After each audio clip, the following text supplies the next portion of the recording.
తదుపరి సింహరాశి.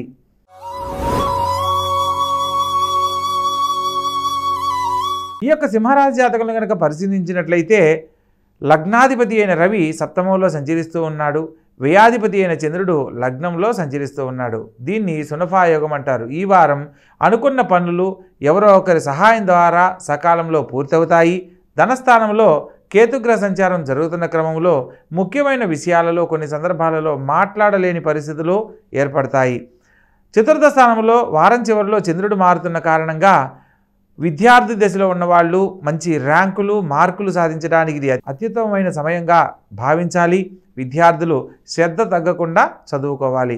షష్టమ స్థానంలో శుక్రుడు మరియు కుజగ్రహ సంచారం జరుగుతున్న క్రమంలో స్త్రీ మూలక వివాదాలకు దూరంగా ఉండాలి. స్త్రీ మూలకంగా కొంత ధన వ్యయం కావడానికి అవకాశం ఉంటుంది. ధన రుణ సంబంధమైన విషయాలలో ఎటువంటి బాండ్ పేపర్స్ మీద సంతకాలు పెట్టడము, అగ్రిమెంట్లు చేయడం అనేది ఈ వారం అంత అనుకూలం కాదు.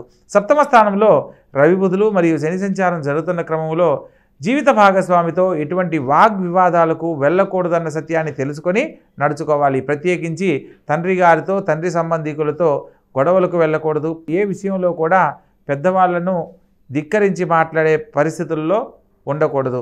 అష్టమ స్థానంలో సంచరిస్తున్న రాహుగ్రహ సంచార ఫలితంగా స్పైనల్ గార్డుకు సంబంధించి, వెన్నుపూసకు సంబంధించిన, కంటికి లేదా పంటికి సంబంధించిన ఆరోగ్య సమస్యలు తలెత్తేందుకు అవకాశం ఉంది. కాబట్టి ఆరోగ్య విషయంలో ఒకటి జాగ్రత్తలు పాటించండి. భాగ్యస్థానంలో అష్టమాధిపతి అయిన గురువు సంచరిస్తున్న క్రమంలో ముఖ్యంగా ఉద్యోగం లేదనుకుని ఎదురు చూస్తున్న వారికి ఉద్యోగ లాభము, ఉద్యోగంలో ఉన్నవారికి కొంత ప్రమోషన్స్, హైక్స్ తీసుకునేడానికి ఈ సమయం అనుకూలమైన కాలం.